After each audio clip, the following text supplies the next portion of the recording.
আজ আমি আপনাদের পোস্ত দিয়ে চিচিঙ্গা রান্না করে দেখাবো, যেটা খেতে কিন্তু অসাধারণ টেস্টি হয় আর বানানো ভীষণ সহজ। খুব অল্প মশলা দিয়ে কিন্তু এটা রান্না করা যায়। আমি রেশমি খান আপনাদের সবাইকে স্বাগত জানাই। যারা আমার পুরনো বন্ধু এখন আমার সাথে রয়েছেন তাদেরকে আমি অনেক অনেক ধন্যবাদ জানাচ্ছি আমার সাথে থাকার জন্য।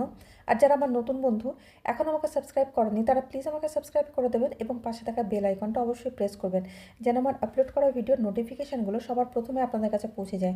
আর এই ভিডিওটা আমি আপনাদের সবাইকে প্রথম থেকে শেষ অবধি দেখার জন্য অনুরোধ করছি। নিত্য নতুন রেসিপি দেখার জন্য আমার চ্যানেলটাকে অবশ্যই ফলো করবেন। এখানে দেখুন আমি 3খানা কচি একদম ফ্রেশ চিচিঙ্গা নিয়েছি। এটাকে প্রথমে আমি খোসাটাকে ছাড়িয়ে নেব। একটা ছুরির সাহায্যে দেখুন এইভাবে কিন্তু খোসাটাকে ছাড়িয়ে নেওয়া যায়, খুব সহজে খোসাটা উঠে আসে। আর এই সবজিটা কিন্তু একদম এই সিজনেই পাওয়া যায়, বর্ষার সময়। এরপরে কিন্তু পাওয়া যায় না, সবসময় পাওয়া যায় না। তাই বর্ষার সবজিগুলো এভাবে রান্না করলে কিন্তু খেতে ভীষণই ভালো লাগে। আমি চিচিঙ্গা 3টাকে খোসাটাকে ছাড়িয়ে নিয়ে ধুয়ে নিয়েছি, কারণ এটা কাটার পরে আমি আর ধোবো না। তাই আমি প্রথমে খোসাটাকে ছাড়িয়ে প্রথমেই ধুয়ে নেবেন, এটা কিন্তু টুকরো করার পর আর ধোবেন না। আমি এখানে গোল গোল স্লাইস করে কেটে নিচ্ছি, আপনারা আপনাদের পছন্দ মতন কেটে নিতে পারেন।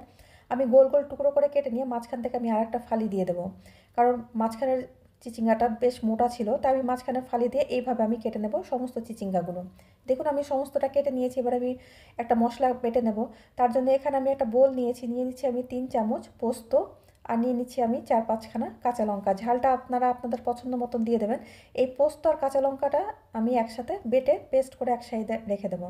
এবার আমি কড়াই গরম করে দিয়ে দিলাম কিছুটা পরিমাণে তেল। তেলটাকে আমি চারিদিকে ছড়িয়ে দিয়ে গরম করে নিয়ে আমি এখানে দিয়ে দিচ্ছি আধা চামচ কালো জিরে ফোড়নটাকে একটু নাড়াচাড়া করে যে আমি কাঁচা লঙ্কার পোস্তটা বেটে রেখেছিলাম সেই বাটাটা দিয়ে দিলাম। দেওয়ার পরে এবার এই পোস্তটাকে আমি 3 থেকে 4 মিনিট একটুখানি কষিয়ে নেব, যেন পোস্তর যেন কাঁচা গন্ধটা চলে যায়। এভাবে কষিয়ে নিলে কিন্তু এই চিচিঙ্গাটা খেতে ভীষণই টেস্টি হয়। যখন এরকম পোস্তটা কষানো হয়ে যাবে তখন আমি কেটে রাখা চিচিঙ্গাটা দিয়ে দিলাম। দিয়ে দেওয়ার পরে পোস্তর সাথে আমি একটুখানি নাড়াচাড়া করে আমি মিশিয়ে নিচ্ছি। মিশিয়ে নেওয়ার পরে এবার আমি দিয়ে দিচ্ছি পরিমাণ মতন নুন, আর দিয়ে দেবো আমি পরিমাণ মতন হলুদ গুঁড়ো। এর থেকে বেশি কিন্তু আমি আর কোনো মশলা দেবো না। এই নুন আর হলুদটাকে দেওয়ার পরে আবার আমি খুব ভালো করে আমি মিশিয়ে নিলাম এই চিচিঙ্গাটা নুন হলুদের সাথে। খুব ভালো করে মিশিয়ে নিয়ে তারপর আমি গ্যাসটাকে মিডিয়াম ফ্লেমে রেখে এটাকে ঢাকা দিয়ে রাখবো 10 মিনিটের জন্য।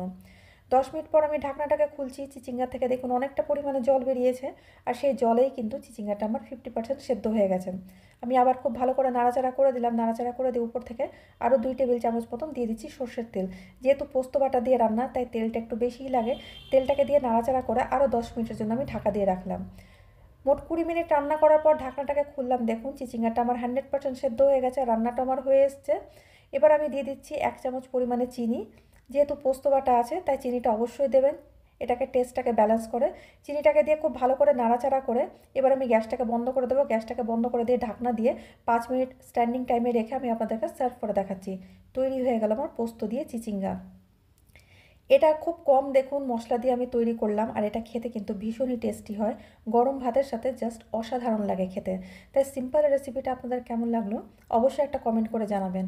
আপনাদের একটা কমেন্ট কিন্তু আমাদের উৎসাহিত করে সামনে এগিয়ে যাওয়ার জন্য। ভালো লাগলে একটা লাইক করবেন, একটা শেয়ার করবেন।